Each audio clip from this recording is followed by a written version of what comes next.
વાઘશક્તિ ન્યૂઝમાં આપનું સ્વાગત છે। સિંગવડ તાલુકાના કટારાની પાલ્લી ગામ ખાતે ભારે પવન અને વરસાદના કારણે ખજૂરીનું ઝાડ ધરાશાયી થતા એક બાળકી મૃત્યુ પામી હતી।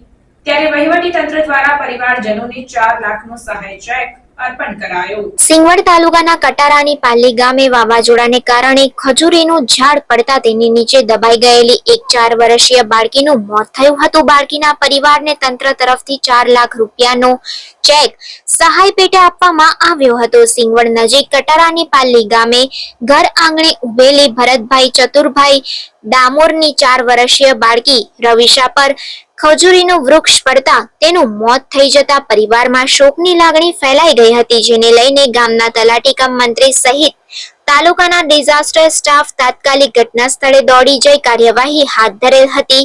બાળકીના મૃત્યુ બાદ સરકાર તરફથી બાળકીના પિતા ભરતભાઈ ડામોરને સહાય રૂપે 4 લાખ રૂપિયાનો ચેક અર્પણ કરવામાં આવ્યો હતો।